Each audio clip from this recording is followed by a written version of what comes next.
Hi, everyone. Welcome back to another amazing episode on the Unleashing Potentials podcast. My name is Bernadette Desir, and I'm your host. And joining me today, all the way from sunny Florida, is Miss Adinah Johnson. How are you? Hi, thank you for having me.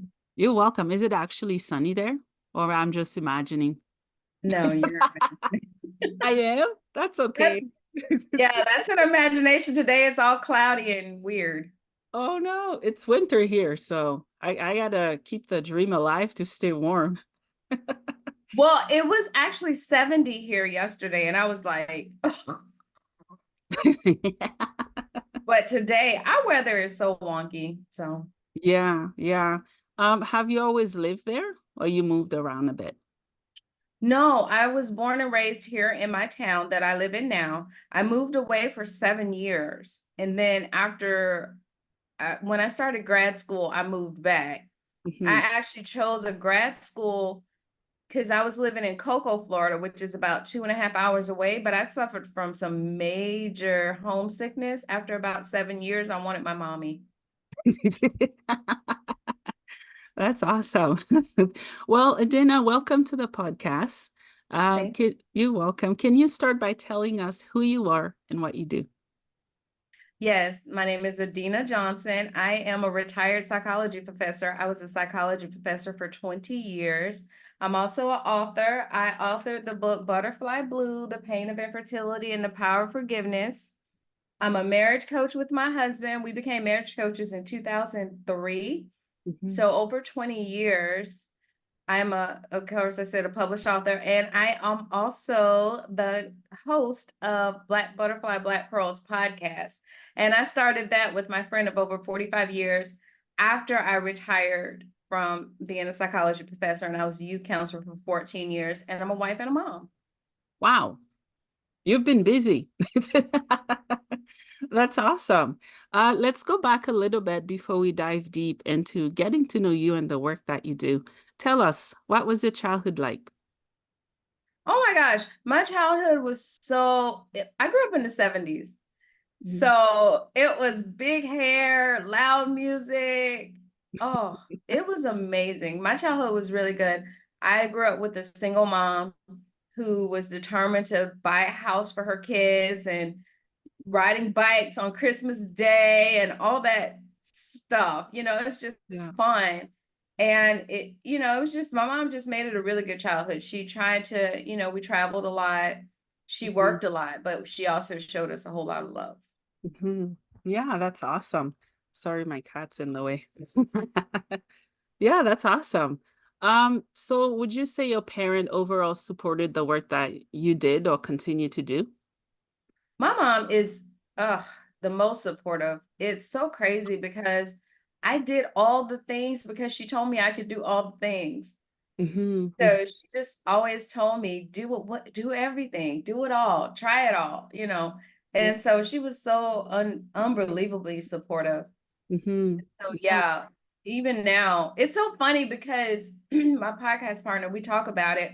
Her family is like, she has a podcast, and my family is like, she has a podcast.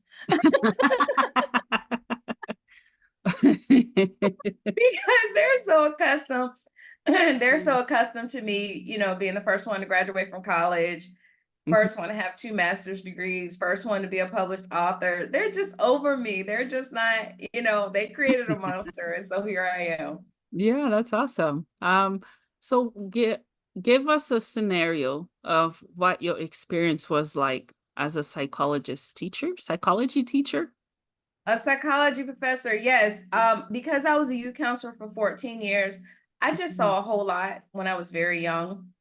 Mhm. And I even dabbled in being a recovery counselor for a short time, very short time. And the individuals that were suffering from addiction, they taught me way more than I could have ever taught them. Mhm. Because I was a young 19-year-old thinking I could conquer the world.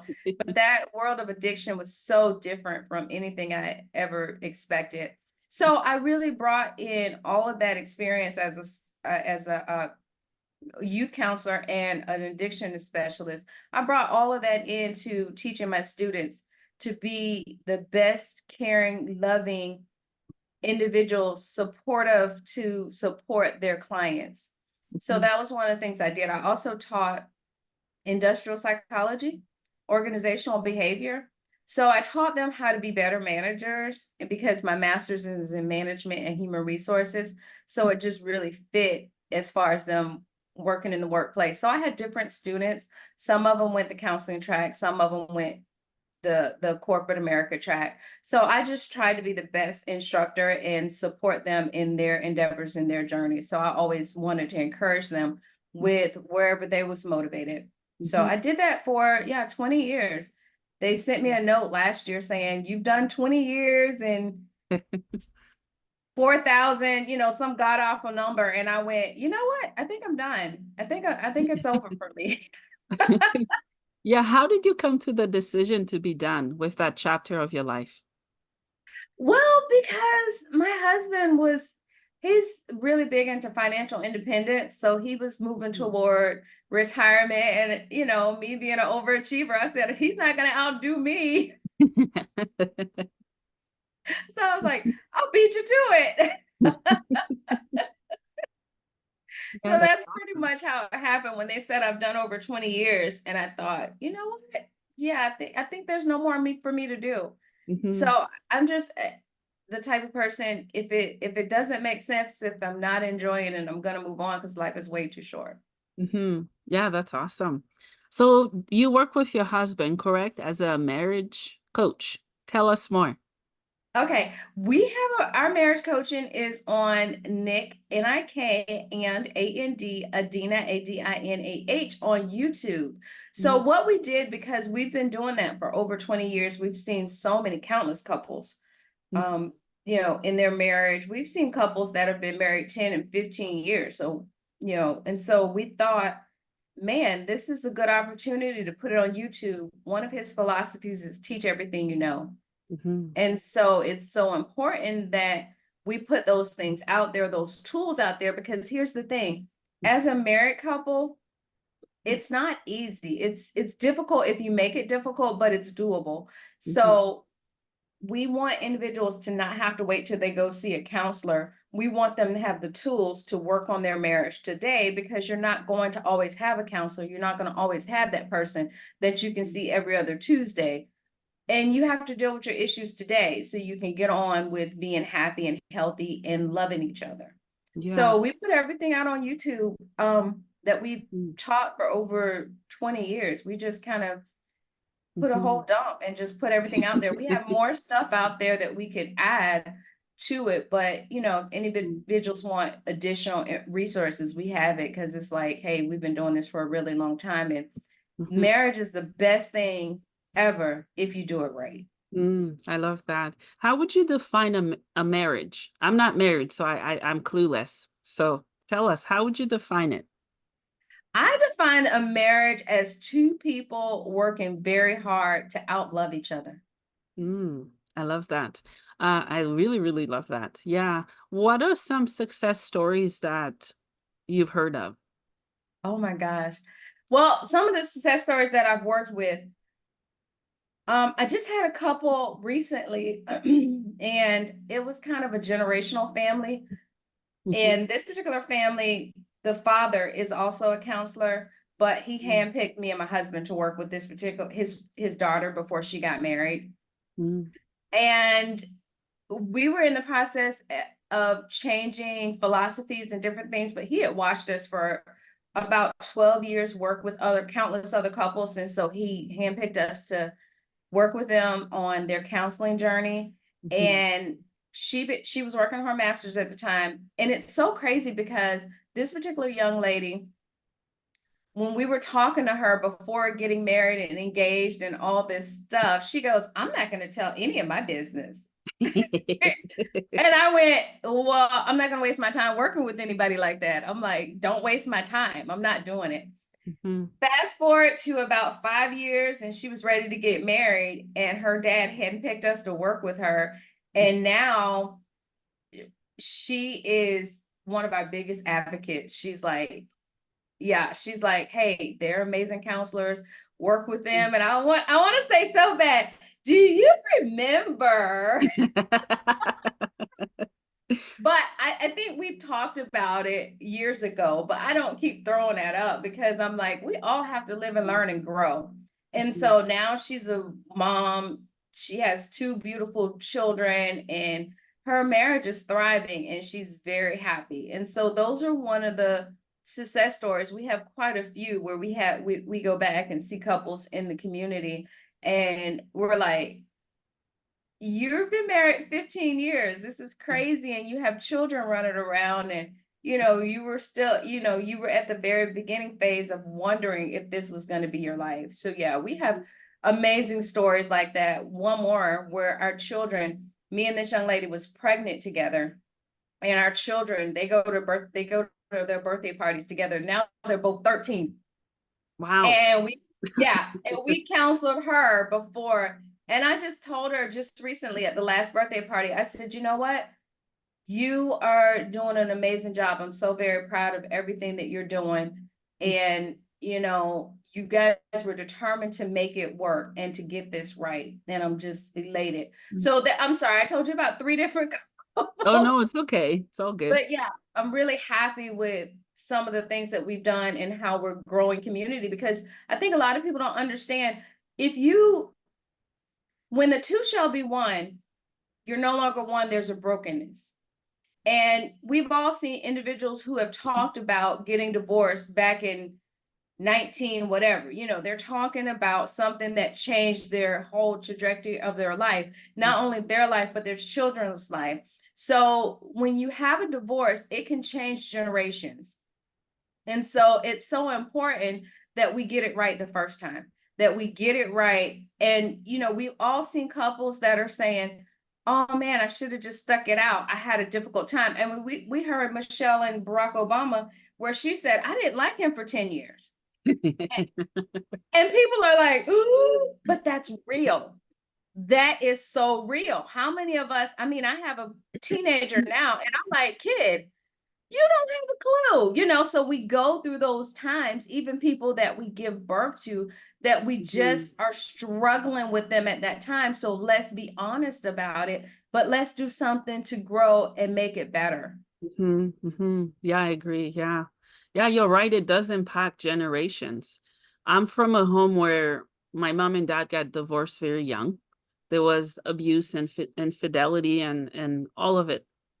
Now, I do not want to ever be married. And I don't do relationship well because it wasn't modeled to me. But I'm doing my best as a mom to not let my kids down by not teaching them better than where I came from. Yeah. Yeah, yeah. Absolutely. And that's part of the reason why I wanted to do the podcast, is because I feel like as women, so often we accept less than. But I mean, just look at, some of the accolades and some of the things I've done.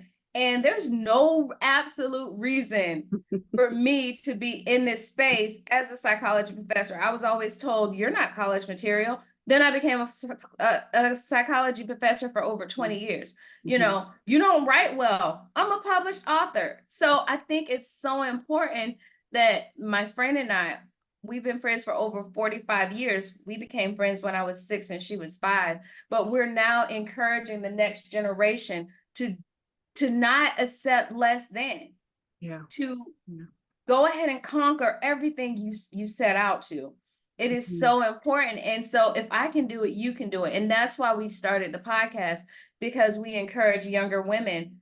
That's the demographic we're going with. Younger women, like, hey, we can do it. And because of my psychology background, we talk about pop culture, but we also bring a psychology twist to it. For the longest time, we went through red flags in dating. Mhm. So as women, we can look at those red flags in dating and say, I'm not going to connect my life to this person because I'm worth more than that. And so that's what we encourage young women to understand, that you're worth everything. You're Mhm. worth the effort. You're worth all of it. Yeah, yeah, yeah, I agree. What would you say are some of the key components of maintaining a healthy marriage? Is it communication? What is it? What's the secret? I think that I think the key component is sacrifice and grace. Ooh, Wow. I think Yeah. I know you expected me to say communication, but it's not. It's sacrifice and grace. Yeah. It is having grace when that person is struggling to Mhm, say, I'm going to take a step back, mhm, because we all are having difficult times at the moment, or sometimes we could have a difficult time.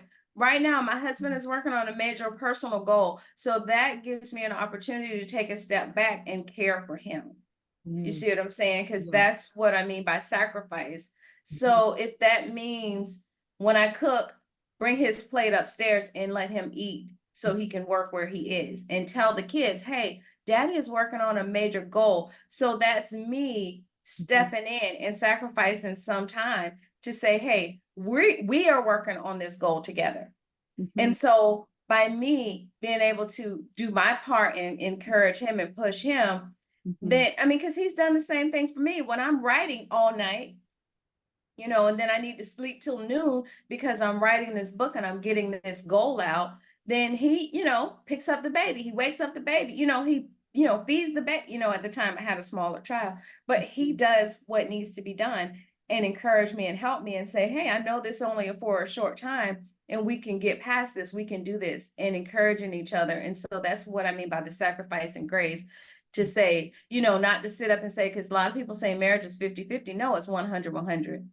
mhm. So for him not to say, well, I woke the baby up last night, you wake the baby up tonight. No, we're doing this together. Baby, take a break, take a rest. Let me handle this. Mhm, mhm. Yeah, I love that. Yeah. So tell us more about your book.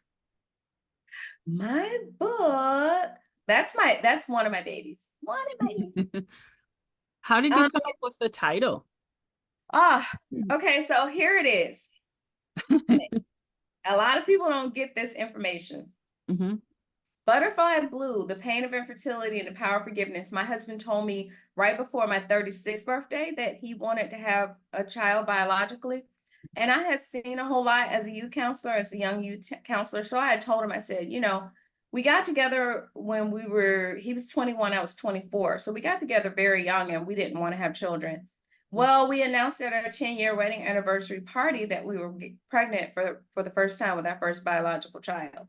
So we went through the whole phase of everybody, are you having children? And blah, blah, blah. We went through all of that. So everybody was like, they're not having children. They were done. They were over it, because I was at advanced maternal age. mhm, So that book, my book it chronicles my experience as far as, having children. And also my husband and I were dating only 3 weeks, and he drove a young lady to the hospital to give birth to our first child. He's 27 now. So we were only dating for 3 weeks, and he drove the young lady to the hospital. We both were like, I don't want kids. I don't want kids either. Well, we mhm, realized the young lady was not capable of raising this child. So we ended up raising this child together. And then we had biological children later in life. mhm. Oh, wow. That's awesome. Because that's something so many women struggle with is infertility. And it's painful. At times, it's a very lonely road for anyone to travel on. What would you say to any women that are currently struggling or have struggled with infertility? I say, I had 4 miscarriages during my process. Ooh, yeah. I say it can happen. I say don't lose sight of the goal. And now I see these big kids, and I'm just like, you know what? You're getting on my nerves. But I say also, once you get those babies, do everything you absolutely can to support and love them. Mhm, And I think that it's going to work out. It'll be okay. And even if you have to adopt, our first child is adopted. Even if mhm, you have to adopt, love that child with everything, all the gusto, everything in your body. mhm, Love that baby. And if that means going in their bedroom at night and praying over them, do that. Do yeah, whatever you can, because at the end of the day, you want to say you did your absolute best. mhm, But the pain of infertility and power of forgiveness, part of my forgiveness process, I had to forgive my father for abandoning my mother with me. So that was part of my book as well. And the book talks about that, how at his older age, I ended up taking care of him, even though he never took care of me. Mm. So that's part of the forgiveness piece. And so I talk about that a lot in my book too, and go through the process of how, what happened there and how that went. Mhm. Wow, that's pretty powerful. Very, very powerful to be able to forgive, and I think that's the point that I'm at as well. My dad passed in 2020. I'm working on it. There was a lot that was unsaid, but forgiveness is it's beautiful. Yeah, yeah. Yeah. Mhm. Yeah. I agree. And fortunately, I had my dad to walk me through the forgiveness process, but I had to understand that forgiveness was a personal act. I had to do it for me. So I'm not angry and bitter. And so I'm not spewing out hate and venom with everyone. So I felt like in order to be a good parent, I had to forgive him, because if we look at the Bible says, honor our mother, our father, and our mother. It doesn't say honor them if they did everything we agree with. Mhm. Because as parents, we don't do everything that we agree with. I mean, my son says one thing to me, and I'm like, I'm not a parent that yells at their child, but he says one thing wrong to me, and I'm just like, kid. I'm Yeah. like, Mama would have submitted me for that. Then you're not getting Yeah, yeah, yeah. So, and I mean, Mhm, it's like, with your babies, they know how to push your buttons. So I wanted to forgive my dad mhm, so I could be the best parent. And so I could work on that forgiveness as well, even with our babies, even with our kids, even with yourself. Give yourself some grace.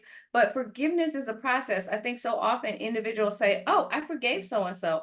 mhm, It's a process. And whatever that process is for you, it might be writing a letter mhm, and burning it. It might be writing a letter and tearing it up. It might be writing a letter and keeping it in your journal. It might be reminding yourself when you remember that person, oh, wait a minute, I forgave myself. I forgave that person of this offense. So, whatever it takes for the individual, the least thing, that is what I encourage individuals to do to forgive. mhm. Yeah, yeah, I love that. So you also have a podcast. Tell us more about it. OMG, my new baby. Yes, I have a podcast, Black Butterfly, Black Pearls, and that's anywhere you get podcasts. I love to walk in my house and say, "Hey Alexa, play Black Butterfly, Black Pearls podcast," and it picks right up, and my whole voice Yeah. is going through the speakers.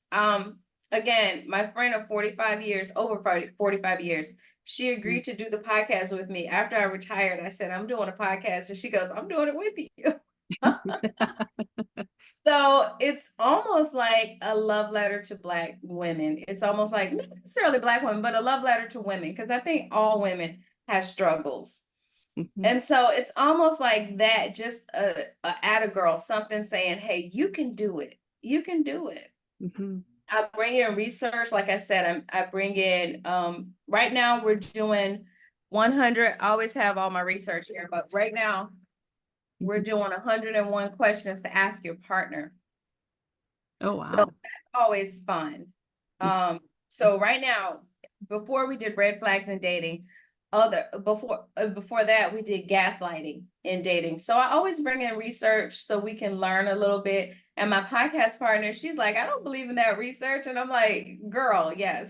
So we're yin and yang in that respect. Yeah, yeah, that's awesome. And how long have you been podcasting together? We've just on August, we started during our Oh, birthday. wow. We almost birthday twins. We're both Leos. And her birthday, she is a July Leo. She's a Yeah. softer Leo. I'm an August Leo because August Leos are like, "Rah." I'm a Pisces. My birthday is next week. What? Yeah, Happy birthday. What are you thank doing for you. your birthday? Nothing. Not much. I don't normally do much for my birthday. Probably just do something fun at home, a movie with the kids. That's about it. Well, why don't you do something for yourself? That's true. You Yeah. have to do something for yourself. If you don't take care of you, even if it's go out with some girlfriends. Mhm. I have a few girlfriend groups, and different girlfriend groups are for different things. And so it fills my cup. I didn't realize until I think after my 40s that I need to tap into other women. And so I went to my first Galentine's Mhm. for February 13th. And Yeah. when I tell you, it fills your cup in such a different way. So figure out what it is for you, whether it's take a long nap, whether it's take a bubble bath, Yeah. whether it is take yourself to lunch, do something for you. Mhm. I definitely will. And tell me about it. You got to report back. I'm your accountability partner now. Okay, I will. I will. Yeah. So is there anything else we didn't cover that you'd like to touch on? No, you did an amazing job. Thank you so much for having me. You're welcome. So I have two questions for you as we wrap up this amazing episode. Okay. First question, what is the meaning of life for you? The meaning of life is get the most out of life because Mm, life is too short. mhm, For 1 second, do not be miserable. I don't believe in being miserable for 1 minute, 1 second, because yeah. life is too short. So, whatever that is that you need to do, whether it's apologize, whether it's hug, whether it is to forgive, do what it takes so you can continue to live, love, and be happy. For Mm, me, that is the meaning of life. I love that. Last question, where can my listeners find your book, listen to your podcast? My podcast is anywhere you get podcasts, and that's Black Butterfly, Black Pearls. You'll see me and my friend. We're on there, and we're just kind of like, hey, we're here.